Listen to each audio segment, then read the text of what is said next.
हमारे चैनल में खुशामदीद। तो चलिए शुरू करते हैं आज की कहानी। अस्पताल के कॉरिडोर में बैठी वो रो रो कर दुआ मांग रही थी, क्योंकि उसे अच्छी तरह मालूम था कि इस दुनिया में सिर्फ उसके पास एक ही रिश्ता था, और वो था माँ का। और अगर उसको कुछ हो गया तो वो सिर्फ कहने को नहीं, हकीकतन इस दुनिया में तन्हा हो जाएगी। और माँ को खोने से ज्यादा उसे तन्हाई का खौफ अभी से सताने लगा था। सरकारी अस्पताल के कमरे में पड़ी हुई ये बेसुध औरत को देखकर शागुल की आंखों से अश्क बहुत तेजी से बहने लगे थे। कौन इस बुरे वक्त में उसका सहारा बन सकता था? कौन जानता था कि बिस्तरे मर्ग पर पड़ी यह औरत कभी कितने ज्यादा लोगों की मोहब्बत की इकलौती वारिस होती थी। और फिर जब मोहब्बत उसके रास्ते में आ गई तो उससे सब कुछ छीन कर ले गई। और सबसे बड़े दुख की बात यह थी कि वो मोहब्बत भी उसके पास नहीं रही थी, और उसी बात ने उस औरत को अंदर ही अंदर मार दिया था। लेकिन वो सिर्फ अपनी बेटी की वजह से इतने साल जी गई थी। अब जैसे उसकी तमाम हिम्मत जवाब दे रही थी। अम्मा ने जरा सी आंखें खोली तो शागुल फौरन सीधी होकर बैठी और अपने आंसुओं को पोंछकर उनकी तरफ देखा। अम्मा, कितने दिन हो गए हैं आपकी आवाज़ सुनने के लिए, ये कान तरस गए हैं। खुदा के लिए कुछ तो बोलें। रोते हुए उनका हाथ पकड़कर उसने मिन्नत भरे अंदाज में उनकी तरफ देखा, जबकि माँ की आंखों में सिर्फ दर्द ही आया था। वो अच्छी तरह जानती थी कि माँ अपने सारे खानदान को याद कर रही थी, लेकिन वो लोग तो जैसे दिल पर पत्थर रख कर बैठ गए थे। ये बात वो तस्लीम कर रही थी कि उसकी माँ ने जवानी में मोहब्बत की वजह से बहुत बड़ी गलती कर दी थी, लेकिन माफ़ भी कर देना चाहिए। ये इल्म हो कि वो इंसान इस दुनिया में तन्हा रह गया है तो उसको माफ़ कर देना चाहिए। लेकिन उसके ननियाल वालों ने उसकी माँ को माफ़ नहीं किया था। तुमने अपने नाना से राब्ता करने की कोशिश की? वो मरने से पहले उसे महफूज हाथों में सौंप कर जाना चाहती थी। जो पता आपने बताया था मैं वहां पर गई थी, उस हवेली पर ताला लगा हुआ है और सब कह रहे हैं कि वो शायद बैरूने मुल्क शिफ्ट हो गए हैं। दर्द से उसने माँ को सच बताया, जो वो कितने दिनों से छुपा रही थी, तो उनकी आंखों में बहुत अजियत एकदम आ गई थी। उनका कुछ दिन पहले कहा गया जुमला इसके कानों में फिर से गूंजने लगा। मैं जानती हूं कि तुम्हारे नाना अब्बू को बहुत गुस्सा होगा, लेकिन फिर भी मैं उनके पांव पड़ के माफ़ी मांगना चाहती हूं, क्योंकि मेरे बाद तुम्हारा क्या होगा? यही सोच सोच कर मेरा हर लम्हा अजियतनाक होता चला जा रहा है। मुझे क्या मालूम था कि ये शादी और ये मोहब्बत हम दोनों मियाँ बीवी के लिए इस कदर जानलेवा साबित हो जाएगी। तो हम उस मोहब्बत को सीने में दबा लेते और सारी जिंदगी जिंदा लाशें बनकर जी लेते, लेकिन कम से कम हम दोनों के पास हमारे अपने तो मौजूद होते। हमारी शादी के बाद हमें लगा था कि सब हमें कबूल कर लेंगे, लेकिन मेरे घर वालों ने मुझे मार कर वहाँ से निकाल दिया, और तुम्हारे बाबा के घर वालों ने भी उनसे हर रिश्ता और नाता तोड़ दिया। हजारों बार हम दोनों जगहों पर माफ़ी मांगने गए, लेकिन कुछ ना मिल सका। और तुम्हारे बाबा के जाने के बाद उन लोगों ने कभी पलटकर पूछा तक नहीं, बल्कि हर जगह यही मशहूर करवा दिया कि उनका बेटा कमारा ही इस दुनिया से चला गया। पता है, तुम्हारे बाबा और मैं एक दूसरे के साथ बहुत खुश थे। हमने शादी की सिर्फ एक सालगिरह साथ में मनाई थी, और फिर दूसरी सालगिरह आने से पहले ही तुम्हारे बाबा एक हादसे में छोड़कर चले गए। वो शख्स जिसके बग़ैर रहने का मैं तसव्वुर नहीं कर सकती, फिर उसके बग़ैर मेरी ज़िंदगी के इतने साल गुजर गए। मुझे आज भी यकीन नहीं आता कि उसके बग़ैर जीने के खौफ ने मुझसे इतना बड़ा कदम उठवाया था।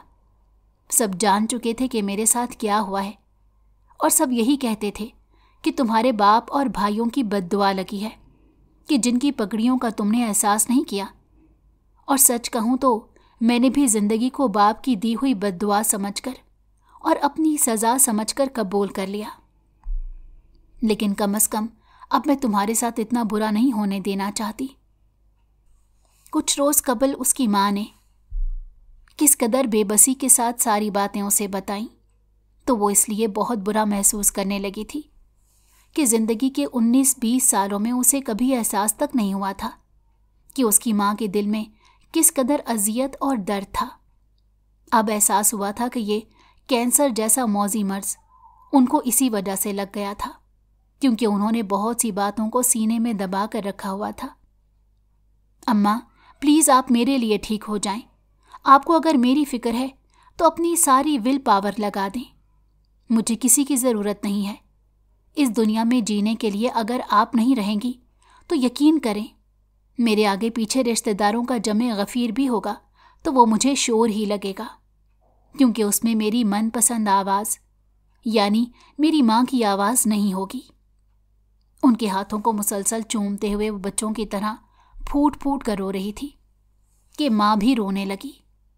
उनको लगा था कि वो इस दुनिया में सबसे ज़्यादा अपने शौहर से मोहब्बत कर सकती हैं, लेकिन बेटी हाथों में आने के बाद उनको एहसास हुआ कि वो अपनी बेटी के लिए भी दीवानी थी। सब दोस्तों ने उनको यही मशवरा दिया था कि वो दूसरी शादी कर लें, मगर उन्होंने शादी नहीं की थी।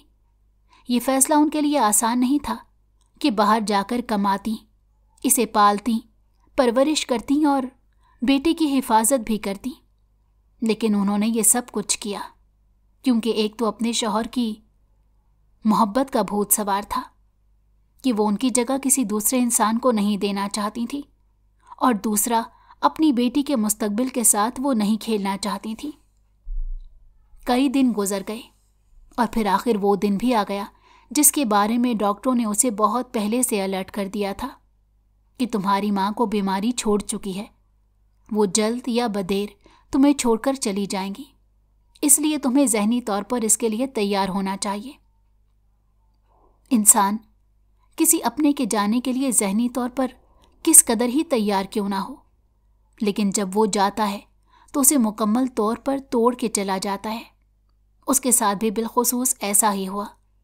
वो माँ जो बचपन के किस्से सुनाया करती थी कि उसकी आंखें भीग जाती, क्योंकि वो बचपन से अपने भाइयों की लाडली बहन थी और बाबा की सबसे लाडली बेटी। पता नहीं कब मोहब्बत उनके दरमियान आ गई कि उसने सब कुछ भुलाने पर मजबूर कर दिया।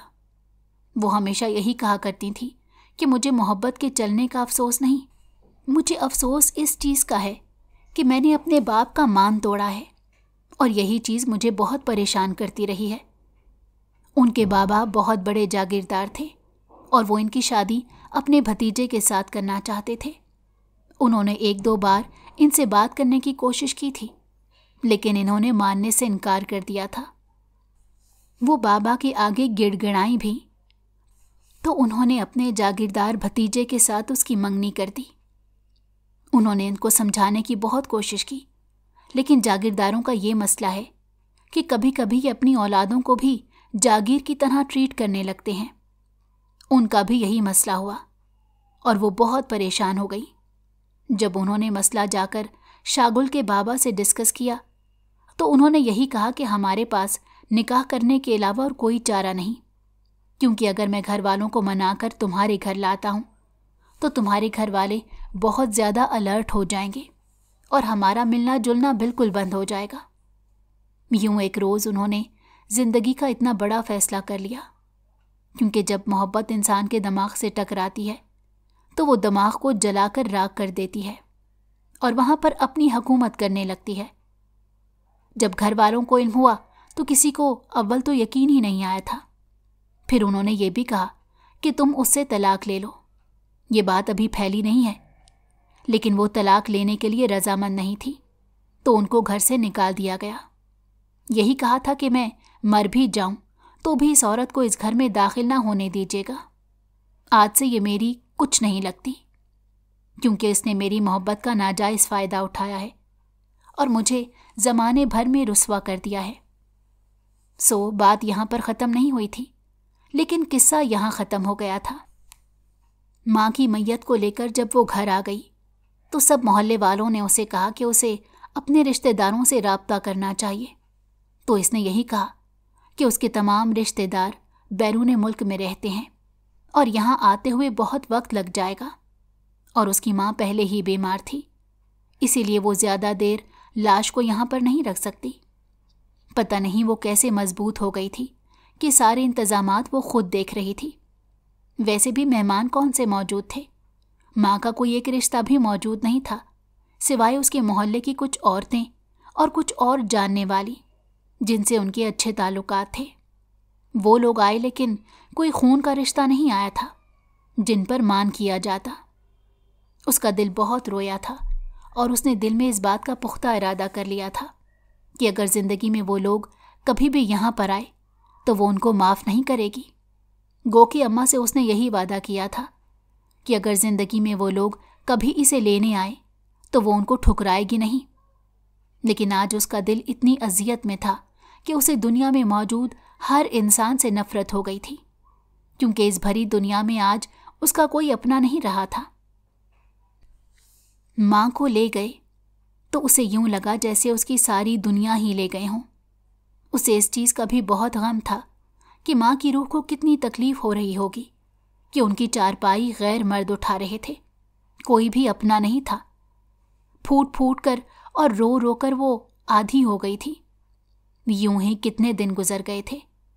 कई दिन तो मोहल्ले वाले उसके घर आते रहे, लेकिन रफ्ता रफ्ता सब अपनी अपनी जिंदगियों में मसरूफ होने लगे। माँ के इंतकाल के बाद उस पर तन्हाई का असल खौफ खुला, लेकिन उसे ये बात भी मालूम हो गई कि अब वो बेखौफ हो गई थी।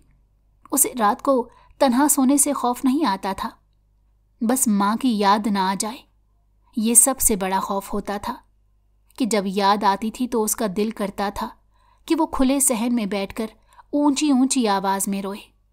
और आधी आधी रात तक वो ऐसा करती भी रहती थी और उसे सहन में बैठते हुए बिल्कुल खौफ नहीं आता था। उसे अब किसी चीज़ से खौफ नहीं आता था। उसकी ज़िंदगी में सबसे बड़ा डर था कि वो अपनी माँ को खो देगी, और माँ को खोने के बाद जैसे हर डर का अपना तोड़ टूट गया था। सारा दिन वो चुपचाप बैठी रहती थी। कुछ खाने को दिल नहीं करता था, कुछ पीने को दिल नहीं करता था। पहले माँ के बहाने वो कुछ खा पी लिया करती थी, लेकिन उनके जाने के बाद जैसे उसका इस दुनिया से दिल ही उठ गया था कि इंसान कभी भी बेवजह, बेमकसद और बेसबब नहीं जी सकता। उसे इस दुनिया में जीने के लिए किसी न किसी का सहारा चाहिए होता है, और अब उसके पास कोई भी एक ऐसा शख्स नहीं था कि जिसके साथ जीने की कोई तरकीब उसे जिंदगी की तरफ ला सकती। यही बात उसे बहुत अजियत दे रही थी। माँ को गए हुए कितने दिन गुजर गए थे और उसकी जिंदगी जैसे एक जगह पर रुक कर रह गई थी। उसे यही नहीं समझ आ रहा था कि वो क्या करे, उसे क्या करना चाहिए।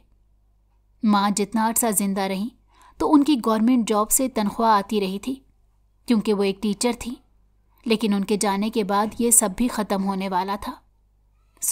अब उसे इल्म हो गया कि माँ का होना कितनी बड़ी नेमत था, क्योंकि अगले महीने से उसे खुद के लिए नौकरी तलाश करना होगी, वरना फाकों पर नौबत आ जाएगी।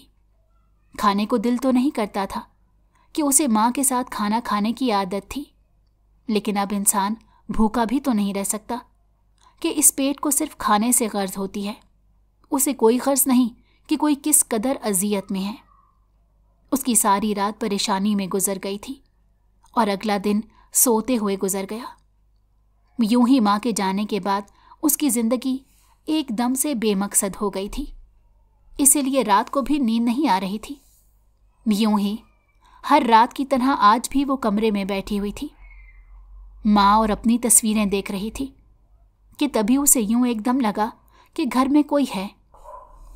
टहलने की आवाज़ आ रही थी तो उसकी सांस रुक गई। एकदम सारा खौफ जो कहीं माँ के जाने के बाद साथ ही दफन हो गया था, दोबारा से वापस औद आया था। उसका सारा वजूद थर थर कांप रहा था, लेकिन फिर भी हिम्मत करते हुए उसने खिड़की के पार झांक कर देखने की कोशिश की, तो उसे एक लम्हे में अंदाज़ा हो गया कि कोई ताकतवर मर्द था जो कि उसके वजूद से ही अयां हो रहा था, और वो कमरे में दाखिल होने की कोशिश कर रहा था या उसे तलाश कर रहा था।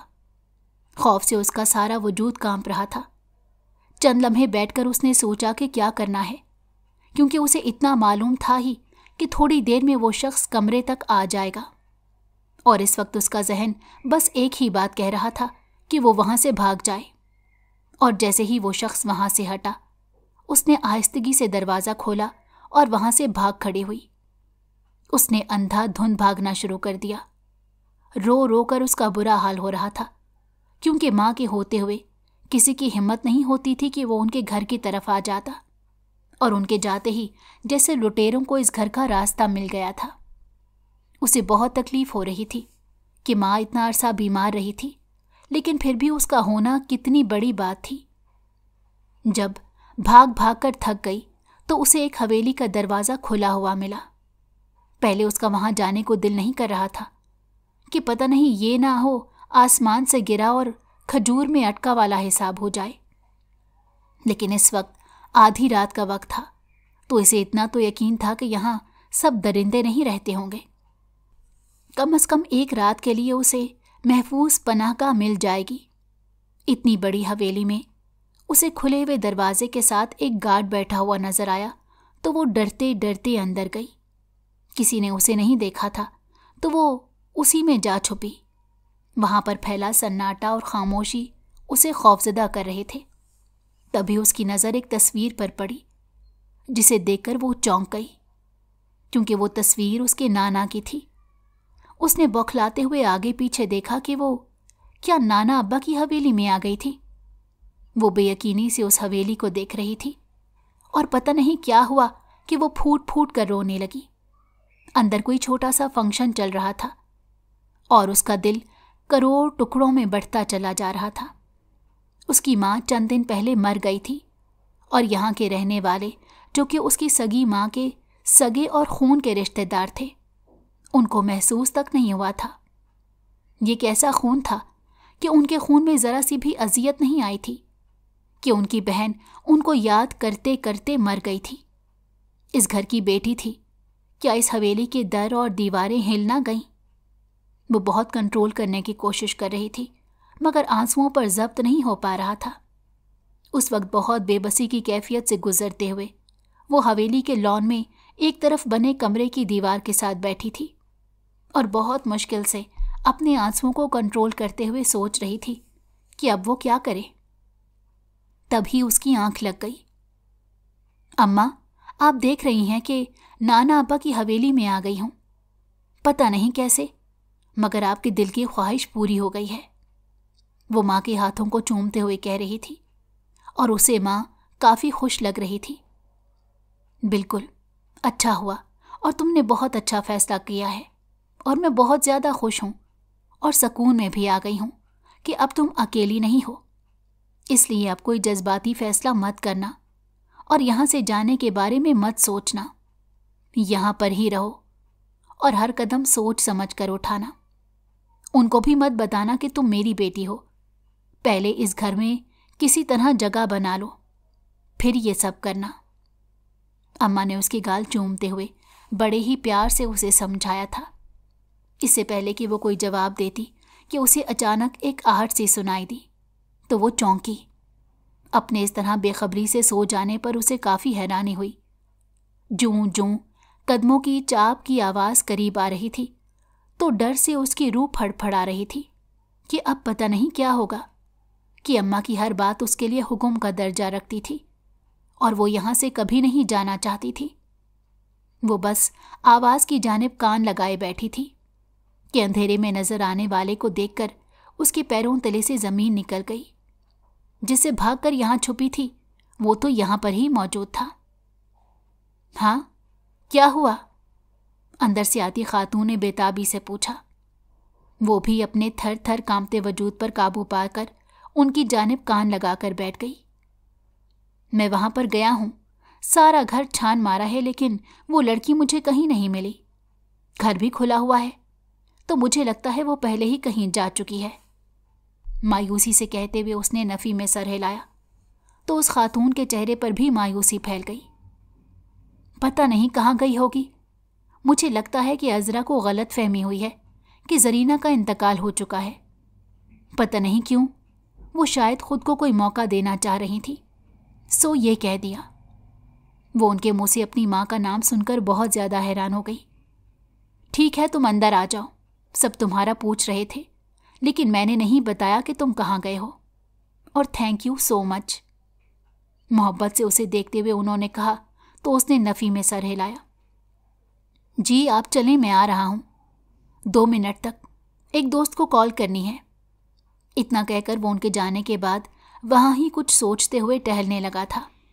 तभी अचानक नज़र उस पर पड़ी तो वो चौंक कर पहले रुका, फिर आंखों को छोटा करके जैसे इस मंजर का यकीन करने की कोशिश की थी, और फिर हैरानी से लंबे लंबे डग भरता हुआ इस तक आया। आप कौन हैं और यहाँ क्या कर रही हैं? क्या कोई चोर हैं आप? हैरानी से उसे देखते हुए वो पूछ रहा था कि गोया अगर वो चोर हुई तो तस्लीम कर लेगी। नहीं, मैं चोर नहीं हूं। डरते हुए वो खड़ी हुई और नफ़ी में सर हिलाते हुए उसे देखा। एकदम ही उसे मालूम हो गया था कि वो कोई इज्जतों का लुटेरा इंसान नहीं था, और ना ही उसकी आंखों में इस किस्म की कोई ख्वाहिश या हवस नजर आ रही थी। सो वो इस लिहाज से अपना डर फेंक चुकी थी। तो कौन हो तुम? उस पर शक करने के बजाय वो उसे हकीकतन पूछ रहा था। तो इस एक पल को उसका दिल चाहा उसे सच्चाई बता दे, लेकिन थोड़ी देर पहले माँ ने ख्वाब में आकर जिस तरह उसे सख्ती से मना किया था, तो वो अभी ऐसा हरगिज नहीं कर सकती थी। मैं यहाँ एक करीबी हवेली में काम करती थी और उन लोगों के बेटे की मुझ पर नीयत खराब हो गई, तो यहाँ पनाह लेने के लिए आ गई हूँ। मेरा दुनिया में कोई नहीं है, मुझे यहाँ पर काम पर रख लें प्लीज़।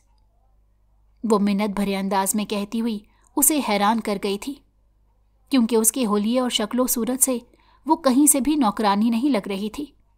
वो बहुत खूबसूरत लड़की थी, लेकिन किस्मत कभी भी खूबसूरती और बदसूरती देखकर आपको अपना मोहताज नहीं करती। वो चंद पल उसे देखता रहा। मैं बिल्कुल सच कह रही हूं। मासूमियत से उसे देखते हुए उसने यकीन दिलाना चाहा, तो रामिश को पता नहीं क्या हुआ। शादी करोगी मुझसे? उसने बेयकीनी से रामिश की तरफ देखा, गोया उसका दिमाग चल गया था। जी? सदमे से वो उसे देख रही थी। अभी उसने उसे बताया था कि वो किसी के घर नौकरानी के तौर पर काम कर रही थी और एक हवेली का रहने वाला लाडला बेटा उससे शादी की पेशकश कर रहा था, तो इसका यूं हैरान होना बनता था। हाँ, मैं बिल्कुल ठीक कह रहा हूं। क्या तुम मुझसे शादी करोगी?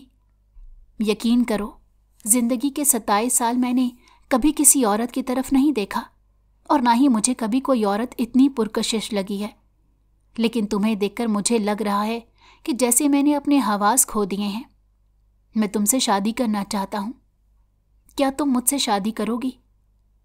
तफसील बताने के बाद उसने फिर से अपनी बात दोहराई, जबकि शागुल को यह लग रहा था कि उसका दिमाग कहीं काम नहीं कर रहा। अभी तुम यहां एनेक्सी में चले जाओ, सारी रात तुम सोच सकती हो। दरवाज़ा रात को कोई भी दस्तक दे तो मत खोलना। सुबह मुझे अपना फैसला सुना देना। मैं तुम्हें अपनाना चाहता हूं। फैसला तो मैं कर चुका हूं, लेकिन मैं चाहता हूं कि तुम भी सोच लो, लेकिन फैसला मेरे हक में होना चाहिए। सामने एनेक्सी की तरफ देखते हुए उसने इशारा किया और उसकी चाबियां भी उसे दे दी, और वो उसको बड़ी हैरानी से देख रही थी।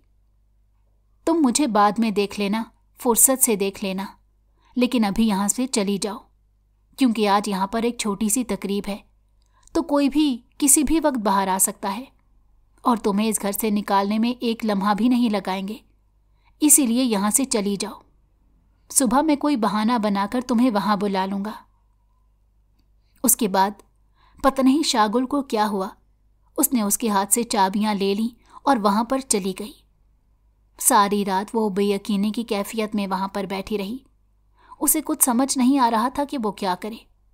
एक दिल कर रहा था कि वो सारी हकीकत बता दे, लेकिन वो हकीकत नहीं बताना चाहती थी, और अब दिल कर रहा था कि वो रामेश की इस पेशकश को कबूल कर ले, क्योंकि उसकी माँ की दिल की बहुत बड़ी ख्वाहिश थी, और उसे मालूम था कि उनको सारी जिंदगी मालूम नहीं होगा कि वो कौन है, तो अम्मा की ख्वाहिश भी यूं पूरी हो जाएगी। वो सारी जिंदगी के लिए इस घर में रह जाएगी। अगर उसने इस प्रपोजल को रिजेक्ट कर दिया तो हकीकतन इस दुनिया में तन्हा हो जाएगी। अगली सुबह वो आया तो शाहगुल ने दरवाज़ा खोला। उसके साथ एक मुलाजमा थी जिसने उसे खाना दिया और देकर वहाँ से चली गई। पता है, मैं अपने कमरे से कभी भी नहीं निकलता और खाना खाने के लिए तो बिल्कुल नहीं निकलता। हर चीज़ मुझे मेरे कमरे में मुहैया की जाती है और मैं काफ़ी मूडी हूँ। लेकिन आज ज़िंदगी में पहली बार मैंने किचन में खड़े होकर तुम्हारे लिए नाश्ता बनवाया है। सब घर वाले सो रहे हैं क्योंकि सारी रात नहीं सोए, तो अभी थोड़ी देर पहले ही सोए हैं। इसलिए मैं बेधड़क यहाँ पर चला आया क्योंकि मुझे मालूम है तुमने मेरे हक में फैसला कर लिया होगा। गहरी सांस लेने के बाद जैसे वो खुद पर ही मुस्कुरा दिया था और वो बड़ी हैरानी के साथ उसे देख रही थी।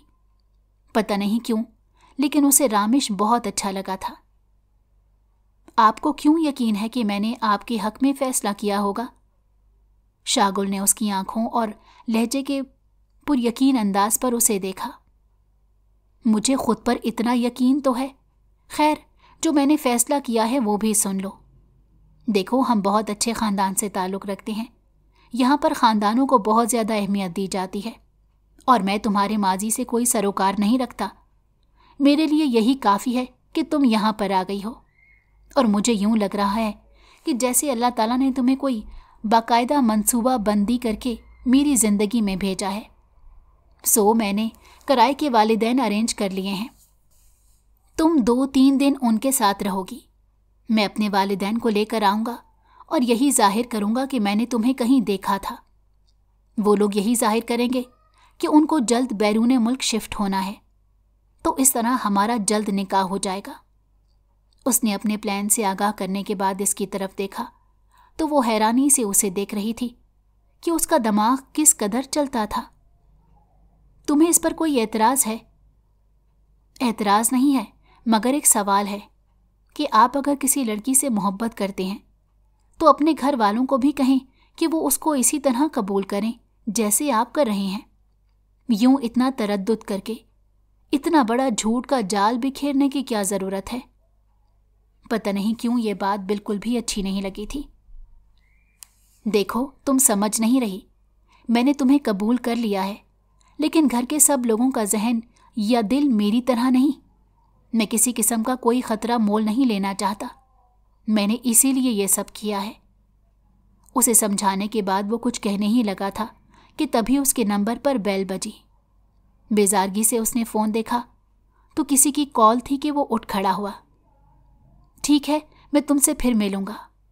इतना कहकर वो वहाँ से चला गया, जबकि वो घुटनों पर ठोड़ी रखते हुए वहाँ पर बैठ गई। नाश्ता करने का उसका बिल्कुल दिल नहीं कर रहा था, क्योंकि उसे लग रहा था कि बहुत कुछ गलत होने वाला था। दिल बार बार उसे उकसा रहा था कि उसको सच बता दे, क्योंकि जब कल को सच खुलेगा तो कोई मसला ना हो जाए। लेकिन वो नहीं बता सकी थी। अगले रोज़ वो उसे कहीं छोड़ आया था और वहाँ पर किराए के वालिदैन अरेंज किए गए थे। इसे बहुत रोना आ रहा था। इस मौके पर उसे अपने वालिदैन शिद्दत से याद आ रहे थे। अपने बाबा को नहीं देखा था, लेकिन माँ ने जितनी मोहब्बत से उनका जिक्र किया था तो हमेशा इसी वजह से याद आ रहे थे। अगर वो जिंदा होते तो उसे यूं झूठ और नाटक करके ये सब ना करना पड़ता। वो लोग आ गए और उनको देखकर शाहगुल के दिल की धड़कनें रुक गई थीं कि अगर वो लोग पहचान गए तो बहुत मसला हो जाएगा। उनमें से किसी ने भी नहीं पहचाना था और यही इसके लिए खुशी की बात थी। नाना अब्बू को देखकर उसे बहुत रोना आ रहा था। उसे इतना तो यकीन था कि वो इसे एक ही नज़र में पसंद कर लेंगे, क्योंकि खून की इतनी कशिश तो होती है। उसके बाद दोनों तरफ से इमरजेंसी का कहा गया तो जुमे को सादगी के साथ निकाह कर लिया गया। वो अपनी किस्मत पर यूं हैरान हो रही थी।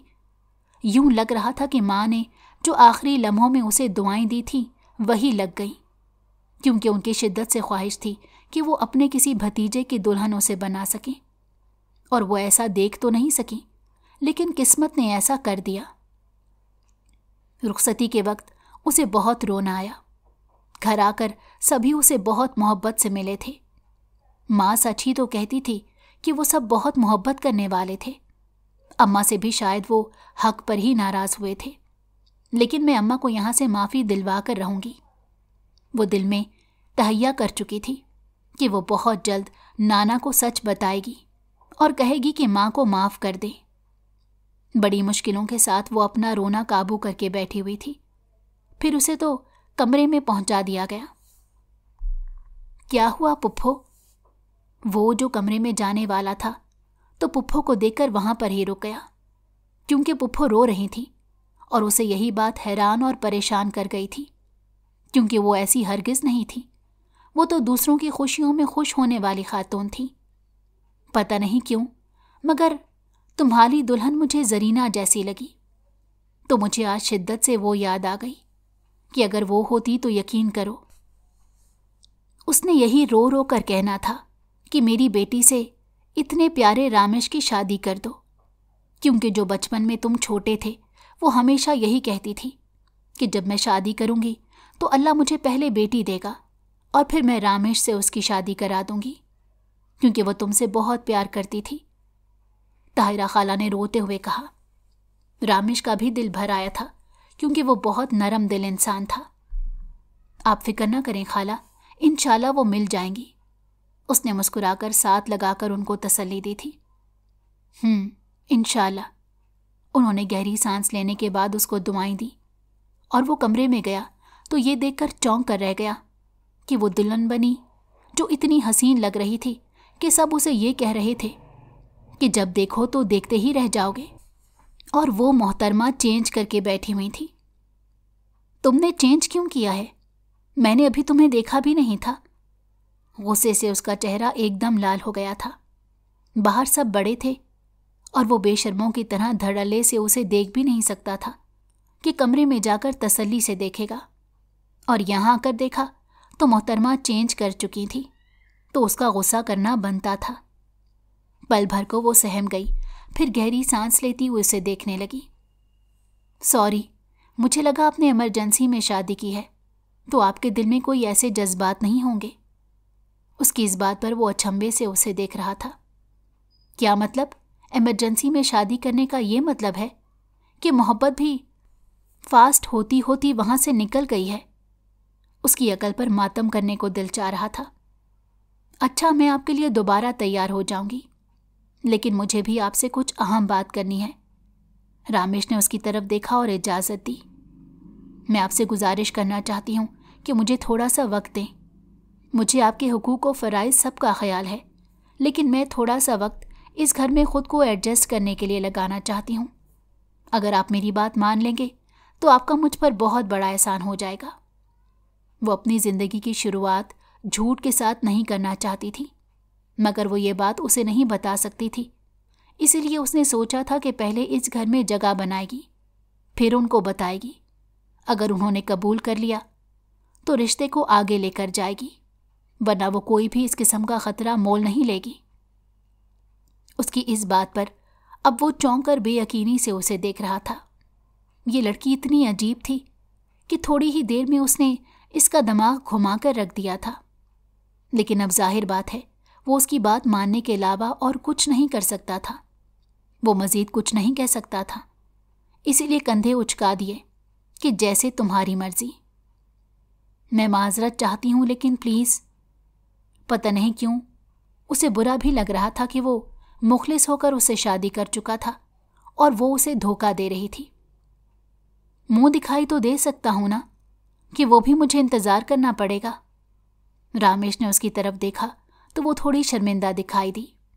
फिर उसने ब्रेसलेट इसकी जानिब बढ़ाया तो पहले तो वो पकड़ने लगी थी कि फिर बाजू उसके सामने कर दिया। पहले उसने हैरानी से इसकी तरफ देखा, फिर मुस्कुराकर उसकी कलाई में पहनाने लगा। यूं ही कई दिन गुजर गए थे। हवेली में रहते हुए उसे पता नहीं क्यों अम्मा बहुत याद आया करती थी कि अगर वो यहाँ पर होती और हालात मुख्तलिफ होते तो आज वो कितनी खुश होती। उसकी कोई भी मुमानी किसी भी किस्म की रिवायती औरत जैसी नहीं थी। सब उससे बहुत मोहब्बत से पेश आती थीं। रामेश की जितनी भी कज़नें इस घर में मौजूद थीं, सबका रवैया उसके साथ बहुत अच्छा था। उनकी मोहब्बतों की गोया वो मकरूज़ होकर रह गई थी। उसकी कोशिश होती थी कि मैं नाना अब्बा के साथ टाइम बहुत ज़्यादा गुजारूं, और पता नहीं कैसे, लेकिन नाना अब्बू उससे बहुत मोहब्बत करने लगे थे। और उसे ये बहुत अच्छा लगता था। एक दूसरे के साथ मोहब्बत से रहते हुए कई हफ्ते गुजर गए थे। नाना अब्बा का अब उसके बगैर दिल बिल्कुल नहीं लगता था, तो उसका दिल चाहता कि उनको हकीकत बता दे, लेकिन फिर डर लगता था कि जितनी जल्दी उसे मोहब्बत दी है और दिल में उतारा है, कहीं वो ये हकीकत जानकर उसे दिल से ही ना उतार दें। इसलिए कभी कभी तो दिल चाहता कि वो उनको ना बताए कि वो कौन है, लेकिन वो अपनी माँ की तरफ से उनसे माफ़ी मांगना चाहती थी। रामेश ने एक दिन हंसते हुए कहा, यकीन करो, मैं तो दादा जान से जेलस होने लगा हूं कि तुम मुझसे ज़्यादा वक्त उनके साथ गुजारती हो। एक रोज़ रामेश कमरे में आया तो काफ़ी परेशान था। क्या हुआ? उसने रामेश की तरफ देखा। कुछ नहीं यार, तुम मेरे लिए एक कप कॉफ़ी बना कर लाओ। नफ़ी में सर हिलाकर उसने उसे कॉफ़ी बनाने को कह दिया, तो वो सर हिलाती हुई कमरे से चली गई। फिर जब वो कमरे में आई तो वो बेड पर बैठा हुआ था, लेकिन उसने इसे बिल्कुल नहीं बताया था कि क्या बात थी और वो क्यों परेशान था, और कॉफ़ी भी नहीं पी थी। और जब वो ऐसा करता था तो इसका मतलब यही था कि वो बहुत ज़्यादा परेशान है और उसे बिला वजह डिस्टर्ब ना किया जाए। इसी वजह से उसने उसे डिस्टर्ब नहीं किया। हर रोज़ वो हिम्मत जमा करती कि वो उसको सच बता देगी, लेकिन हर रोज़ ही उसकी हिम्मत जवाब दे जाती थी। उनकी फैमिली में एक फंक्शन था और वो बहुत प्यारी लग रही थी, और रामेश जब जब उसको देख रहा था तो सदके वारी जा रहा था। वो जब कमरे में आई तो वो जाग रहा था। अरे आप अभी तक सोए नहीं? हैरानी से उसे देखते हुए शागुल ने पूछा। हाँ, आज एक ऐसा नशा है जो उतरने का नाम नहीं ले रहा। कोई इतना खूबसूरत लग रहा था कि दिल चाह रहा है उसे पास बिठाकर देखता रहूं। उसका हाथ थामकर अपने सामने बिठाते हुए वो वालेहाना नज़रों से देख रहा था, तो वो उसकी बात का मतलब समझकर उसके गाल लाल हो गए। थैंक यू, उसका यूं सराहना इसे अच्छा लगा था। तुमने मुझसे टाइम मांगा था और 4 महीने हो गए हैं। मुझे लगता है कि ये बहुत टाइम दे दिया है मैंने तुम्हें। हालांकि तुम्हारी मोहब्बत का भूत मेरे सर पर चढ़कर बोल रहा है, लेकिन उसके बावजूद मैंने तुम्हें इतना वक्त दे दिया, तो अब तुम्हें थोड़ा मेरा ख्याल कर लेना चाहिए। वो अपनी खुशकिस्मती पर यकीन नहीं कर पा रही थी कि इतना अच्छा इंसान उसकी किस्मत में लिखा गया था, जो उसकी रजामंदी के बगैर उसको हाथ तक नहीं लगा रहा था। मैं जानती हूँ, लेकिन उससे पहले मैं आपको कुछ बताना चाहती हूँ कि मैंने क्यों इतना अरसा फासला बनाए रखा। उसके बाद अगर आप कबूल कर लें तो ठीक, ना करें तो आप हक पर होंगे। उसने हिम्मत जमा कर ही ली थी। यही कि तुम जरीना पुप्पो की बेटी हो। वो अजहद हैरानी से उनको देख रही थी। चेहरे का रंग जर्द हो गया था। आप ये बात जानते थे? वो हैरानी से उसे देख रही थी। आवाज बाहर निकल ही नहीं रही थी। जब मैंने तुम्हें पहली बार देखा था तो मैं उसी लम्हे पहचान गया था, क्योंकि उस रोज मैं उस घर में तुम्हें ही लेने गया था और तुम डर गई थी। मैं ही नहीं बल्कि सब ये बात जानते हैं। उसे ये बात सुनकर झटका लगा और आंखों में बेयकीनी लिए वो देख रही थी। मैंने उनको पहले दिन ही सब बता दिया था। जिनको मैंने तुम्हारे किराए के वालिदैन बनाया था वो दरअसल मेरे चचा और चच्ची थे। मैं सिर्फ ये चाहता था कि शायद तुम खुद हकीकत बताना चाहती हो, लेकिन तुम इतनी हिम्मत नहीं जमा कर पाई थी, इसीलिए मुझे ये करना पड़ा। क्या मतलब? उसके बावजूद सबने मुझे कबूल कर लिया? उसकी आंखों से आंसू टप टप गिर रहे थे। हाँ, दादा जान तो तुम्हें सीने से लगाना चाहते थे, क्योंकि बेटी की मौत की खबर ने उनको तोड़ कर रख दिया था। क्योंकि उनको मालूम था कि वो बहुत माफ़ी मांगने आई थी, लेकिन नाना जान तब माफ़ नहीं कर सके थे। लेकिन उनके जाने के बाद बहुत अजियत में रहे।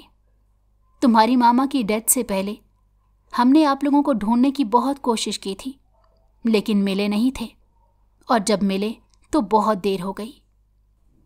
नाना से मैंने यही कहा था कि तुम अभी हकीकत नहीं जानती, इसीलिए तुम्हें आहिस्ता आहिस्ता हकीकत बताऊंगा।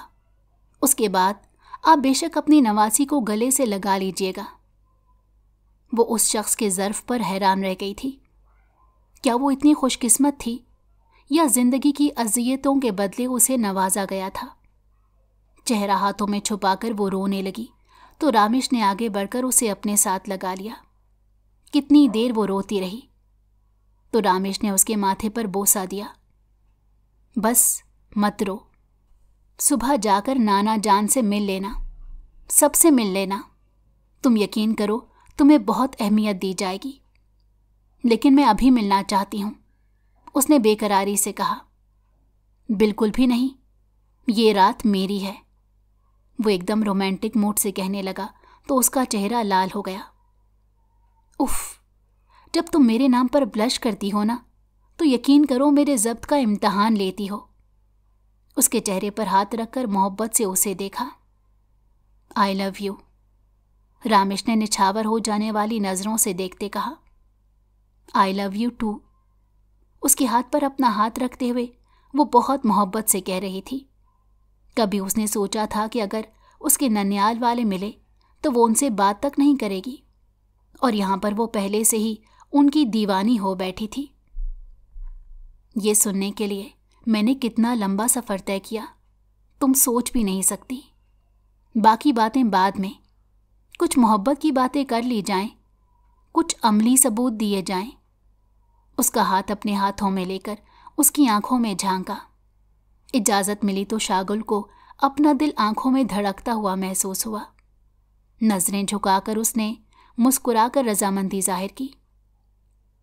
फिर मोहब्बत की हवाओं ने रक्स किया तो उन्होंने मुस्कुराकर जिंदगी की खुशियों को खुशामदीद कहा। अगर आपको हमारी कहानी पसंद आई हो तो हमारे चैनल को लाइक करें और सब्सक्राइब कर दें। बेल नोटिफिकेशन को भी ऑन कर दें ताकि हमारी आने वाली हर मज़ेदार कहानी आपको वक्त पर मिलती रहे।